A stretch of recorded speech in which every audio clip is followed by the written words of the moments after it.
Hello students, कैसे हैं आप। आज हम पढ़ेंगे कक्षा 10वीं की क्षितिज भाग 2 के दूसरे पाठ राम लक्ष्मण परशुराम संवाद का दूसरा पद।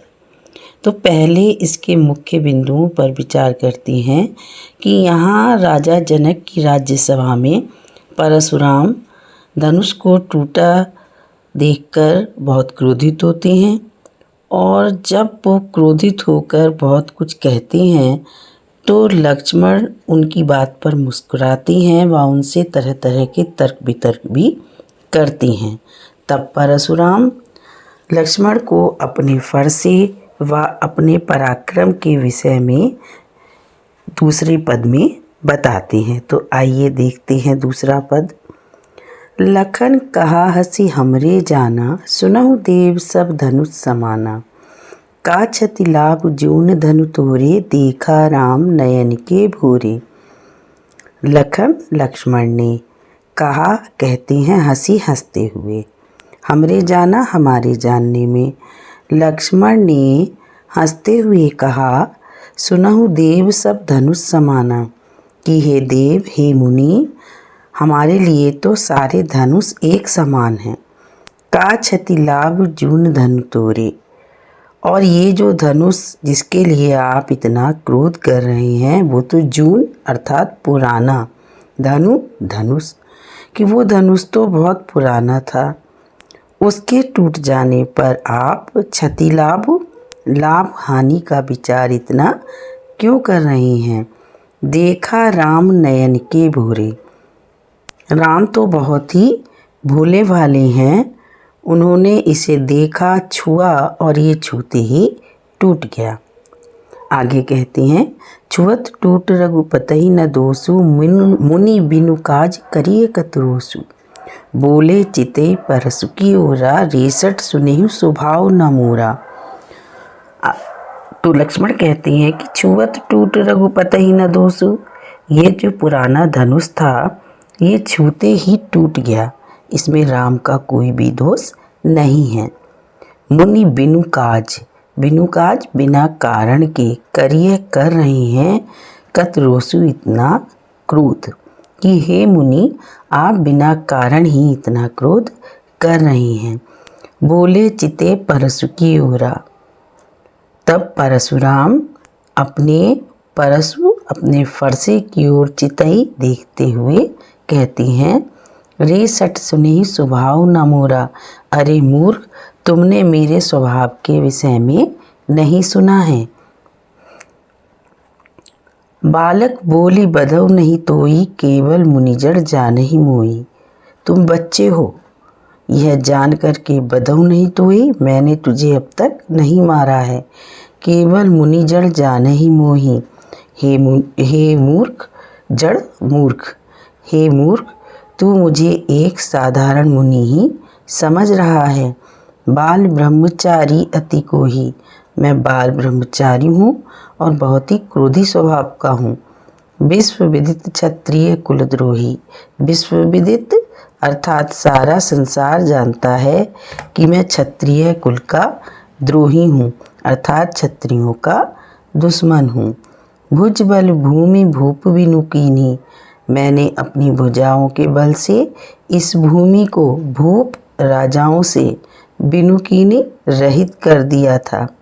विपुल बार मही देवन दीनी, विपुल बार अनेक बार, मही देवन धरती के देव अर्थात ब्राह्मणों को दीनई दे दी है, अर्थात दे चुका हूँ।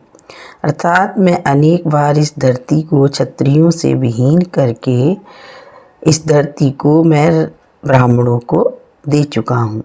सहस बाहु भुज छेदनिहारा, सहस बाहु की भुजाओं को छेदनिहारा काटने वाला, परसु बिलोक महीप कुमारा।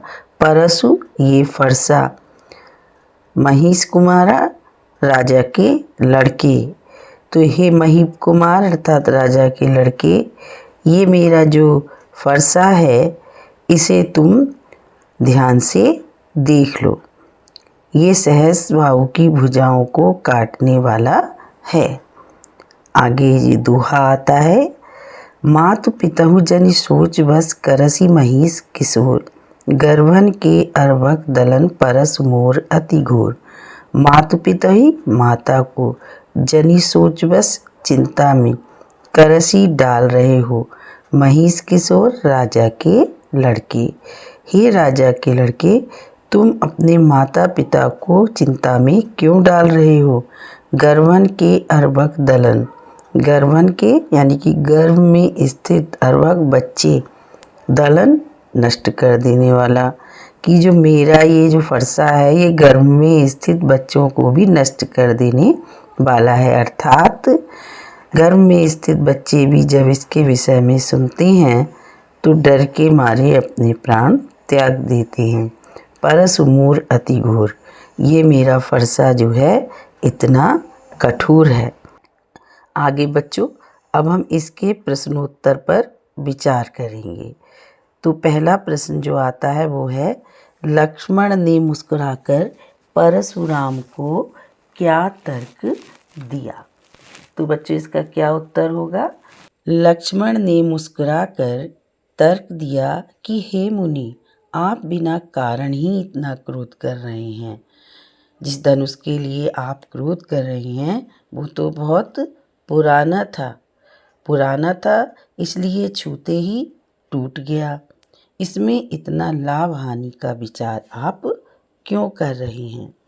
आगे जो दूसरा प्रश्न आता है इस पैरा में से, कि लक्ष्मण की बात सुनकर परशुराम ने क्रोध में क्या कहा। परशुराम बोले कि तुम बच्चे हो, बालक हो, ये जानकर मैंने अभी तक तुमसे कुछ नहीं कहा है। हे मूर्ख, तुम शायद मुझे साधारण मुनि समझ रहे हो। मैं क्षत्रिय कुल का वैरी हूँ, सहस्बाहु की भुजाओं को काटने वाला हूँ। इस तरह से परशुराम जो है अपने क्रोध का बखान करती हैं। अगला क्वेश्चन, परशुराम अपने फरसे के विषय में क्या कहते हैं। तो फरसा वही कुल्हाड़ा जो वह सदैव हाथ में लिए रहते थे। तो कहती हैं परशुराम अपने फरसे के विषय में कि मेरा फरसा बहुत कठोर है, इतना कठोर है कि जिसके विषय में गर्भ में स्थित बच्चे भी सुन लेते हैं तो नष्ट हो जाते हैं, अर्थात अपने प्राणों को त्याग देते हैं। तो बच्चों मैं समझती हूँ आपको समझ में आ गया होगा और मैं शीघ्र ही इससे आगे का जो लास्ट आपका जो इसका पैरा दिया हुआ है उसको पढ़ाऊँगी। ये ध्यान रखिएगा कि ये पूरा पाठ अवधी भाषा में और दोहा चौपाई छंद में लिखा गया है। धन्यवाद।